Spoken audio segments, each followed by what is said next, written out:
Pretty sure the doors are not supposed to do this.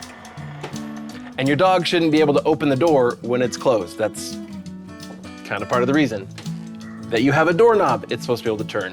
The reason that this door is not closing, it's not the door's problem, it's actually the hinges, and it's causing the door to sag in the door frame. So today I'm gonna show you 3 easy ways that we can fix this, and one of these you can probably do with just stuff that's lying around your house. So let's get into it. Okay, so first off, like to diagnose this, if it is opening that easily, it's probably because it's not aligning. And I can tell that it's not aligning because now that I got it closed, if I lift it, now, look, it's closed. So the little latch is just not aligning with the hole right here. So what happens, and this happens in basically like every door in the house eventually, is that the screws that are holding the hinge on start to sort of work their way loose. And we can just take a screwdriver, I promise I know how to do screwdrivers, and you can just start to kind of tighten them down. I've got these good and tight, but sometimes you'll get a screw like this one that just spins and spins and spins. The screw is stripped out, so no matter how much you try to tighten it down to get your door to kind of suck up tight and stop sagging, it's not gonna work. So let's go ahead and fix that. Now, the easiest way to fix that, if it's in the door frame, this is actually a bonus tip. It's not even one of the 3 options that I was gonna talk about today. But you'll notice it's already been done on one of these screws. This screw is longer.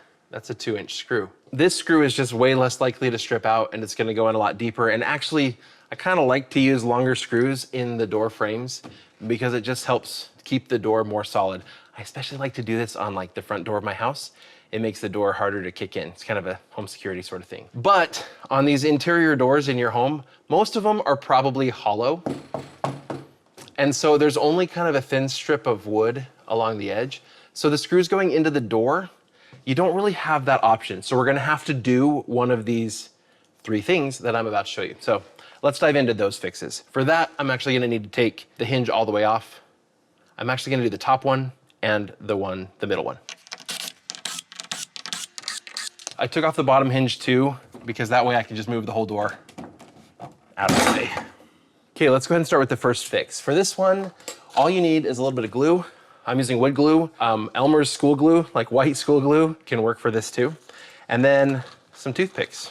So I'll take a few toothpicks. I'm thinking probably, 3 is gonna do the job. And I'll put a little bit of glue on them. And I'm going to stick them in the hole. Just shove them in as far as I can. I'm gonna do that for all 3, but even though toothpicks are super cheap, I'm not gonna waste. I'm gonna go ahead and cut these off. I'll cut them off right here once they're done drying. But I'll cut those off and I'll use these ones again on the next hole. Now I'm just gonna let that dry. Now that works great if I'm gonna try to put the screws essentially in the exact same spots where they were before. If I need to adjust where the screws go in, even just a little bit because whoever hung the door didn't quite hang it straight, then I'm gonna wanna fill the holes with something else. So that leads us to our second option, which I will do down here on the bottom hinge. For that option, I can use a golf tee or I can use a wooden dowel. What I'm gonna do is I'm actually gonna drill out the hole so that the dowel fits snugly and it's gonna fill the entire space. So essentially, I'm just drilling out the wood and replacing it. And I can, if I want to, I can put a little bit of glue on that just to get it in there really solid and kind of fill any of the fibers or any little gaps. And I could do that on all the holes. This bottom hinge was actually pretty solid, so I don't need to do that. And I could do either of these 2 things in the door frame as well, but this third option is really kind of the most versatile option. I can use it anywhere. I can use it to completely fill in the holes so that I can drill completely new holes. And it's, I don't know, maybe just like the most complete option. And that is to actually just completely fill the holes with a good wood filler. So what I'm gonna use for this one is from DAP Plastic Wood. I'll put links to all these in the descriptions, including toothpicks, in case you don't know where to get those. But this is just an all-purpose wood filler. This kind, it goes on with this kind of pink color, and then it changes color over time so you know when it's dry. So it'll dry to a natural wood color, that color. So it goes from pink to natural. Look at that, a very pretty pink. Okay, so This is kind of nice. It's pretty, I'm gonna kind of stir it just a little bit. You can see it's fairly liquidy, so it's not hard for me to really fill that hole in good.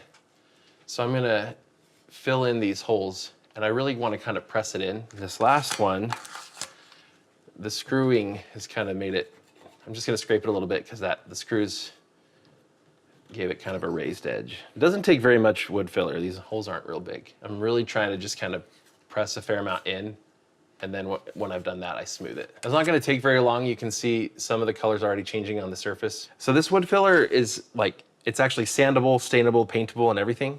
And so if I were gonna sand it to then be able to stain it or paint it, I need to wait a couple of hours, at least 2 to 6 hours, for it to be good and dry before sanding. Because you can imagine if you're gonna sand it, you would take off a lot if it wasn't dry all the way. For just kind of surface level stuff like this. For really deep stuff, it says to wait 3 days for it to fully set up. What we're doing here, I'm not sanding it, I'm not doing any of that, but if I just let it go for the next couple of hours, I'll say 2 hours, it's gonna be totally good to go. Wood glue is gonna take a little while to dry too. So either way, I'm gonna need to probably give it a couple of hours for any of these 3 options now before I go cutting these off and putting screws back in. All right, so we're back. We're just gonna trim the toothpicks, we're gonna trim the dowel, and there's no trimming needed for this one. All right, so I'm just gonna use a utility knife here. I have to say though, careful with a utility knife. They're really sharp. It seems like it should go without saying, but don't have like your other hand in the line of fire. Again, it seems like it should be obvious, but I have cut myself too many times with utility knives. So I'm just gonna kind of slice at it a little bit like that until it goes. I could use like a little fine saw, but it's such a small spot that it'd be kind of hard.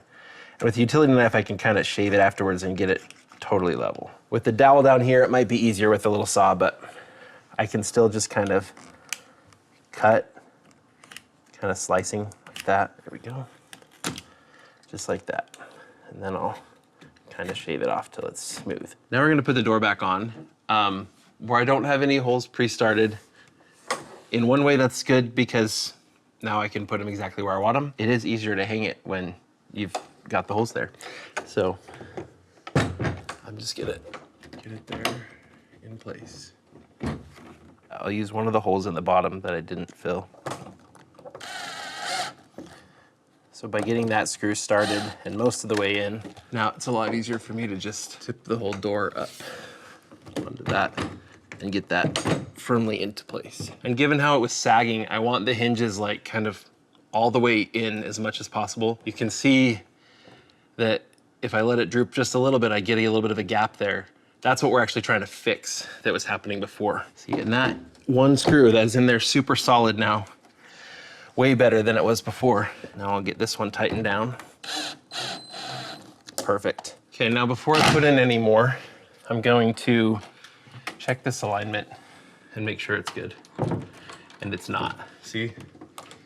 So what I'll do is I'll loosen this one a little bit, and then I'll take that long screw and I'm gonna put it in the top, but I'm gonna put it in about as far left as I can to try to pull the hinge over.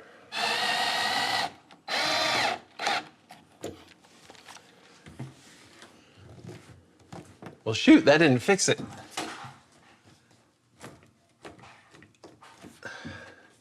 I think the real problem with this, yes, some of the screws were stripped out, but I think the bigger problem is that there's a lot of play here in this hinge, see? And I think that might be in part because the way that this was placed, this door keeps kind of rubbing there and it's putting a lot of pressure on it.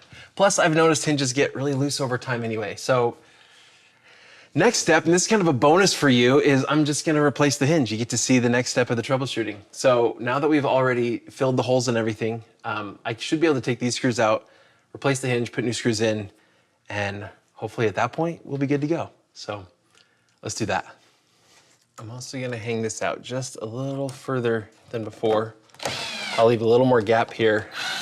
I'm hoping that helps with the rubbing up there. Now this hinge does not have all that play in it.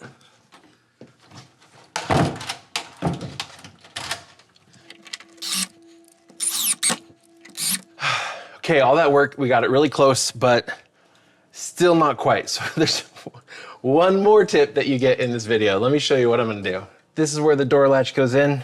We're just gonna shave a tiny, tiny bit of metal off of here.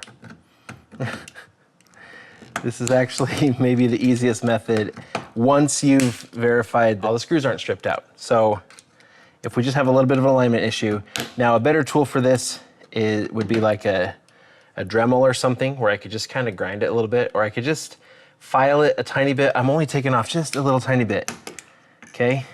And then we're gonna test this one more time. Okay, after all that, hopefully this is it. Moment of truth. Yes, that's what a door is supposed to do. It's supposed to latch and stay latched. All we had to do was fix the strip screws, replace a couple of the hinges, and adjust the latch just a little bit, and we're good to go. So sometimes fixes like this are kind of a series of troubleshooting steps. Things often don't go quite as to plan as you see in YouTube videos. I'm really interested to know if you've got other methods that you've used to fix doors that are not latching properly, fixing the stripped screws, or dealing with any of these other issues we dealt with today. I'd love to hear about it in the comments below. Let's help each other out. Thanks for joining me today, Fixter.